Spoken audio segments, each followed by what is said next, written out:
ಗೆಲ್ಲಬಹುದಾ? RRರನ್ನು ಗೆದ್ದರೆ ಒಂದು ವೇಳೆ ಇವತ್ತಿಗೆ RR ಕನಸು ಮುಗಿದಂಗೆ ಅವರು ಹೊರಗೆ ಬರಬೇಕಾಗ್ತದೆ, 5ನೇ ನಂಬರ್ ಆಗೋಗ್ಬಿಡ್ತದೆ. ಈಗ ಹೇಳಿದ್ರು ಕಾಂಪಿಟೇಷನ್ RR ಪ್ಲಸ್ PBKS ಅಂತೂ ಟಾಪ್ 4ದಲ್ಲಿ ಬಂದದ್ದು. ಇವತ್ತು RR ಏನು ಮ್ಯಾಚ್ ಅದ, RR ಅಂದ್ರೆ ರಾಜಸ್ಥಾನ್ ರಾಯಲ್ಸ್, ಆ ಮ್ಯಾಚ್ ಅಂತ ಇವತ್ತು ಭಾಳ ಮಹತ್ವದ್ದು. ಇನ್ನೊಂದು ಮ್ಯಾಚ್ ಅದ ಇವತ್ತು ಭಾಳ ಮಹತ್ವದ್ದು, Kolkata night Riders against Delhi capitals. ಹೆಚ್ಚು ಕಡಿಮೆ 2 ಟೀಮ್ಗಳು ಕೆಳ ಹಂತಕ್ಕೆ ಬಂದುಬಿಟ್ಟಿದ್ದಾವ. DC ಇದು 7ನೇದ್ದು ಮುಂದೆ ಕಾಲಕ್ಕೆ ಅದರ ವಿರುದ್ಧವಾಗಿರುತ್ತಿರುವಂತಹ ಕೋಲ್ಕತ್ತಾ ನೈಟ್ ರೈಡರ್ಸ್ KKR ಹೆಚ್ಚು ಕಡಿಮೆ ಅದು 6ನೇ ಸ್ಥಾನಕ್ಕೆ ಬಂದಿರ್ತದೆ.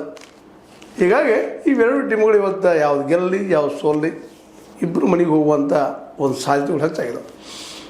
ಇವತ್ತು ಈಗ ಮಾತಾಡಬೇಕಾಗಿದ್ದು ಈಗಾಗಲೇ ನಿನ್ನೆ ಆದಂಥ ಮ್ಯಾಚಲ್ಲಿ ಕಿಂಗ್ಸ್ ಭಾಳ ಸಂಯಮದಿಂದ ಆಡಿ ಗೆದ್ದರು. ಆದರೆ ಇನ್ನೂ 1-2 ಮ್ಯಾಚ್ ಹೆಚ್ಚು ಗೆಲ್ಲಬೇಕಾಗಿತ್ತೇನು.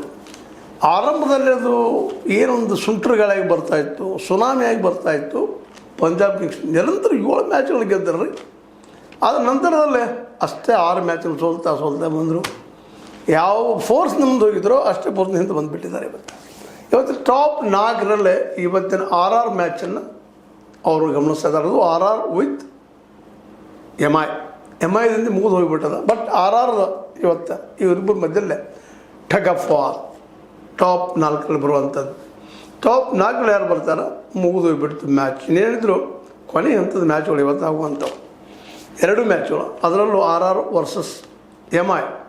ಇನ್ನು RR ಗೆಲ್ಲಬಹುದಾ ಅನ್ನುವಂಥದ್ದು.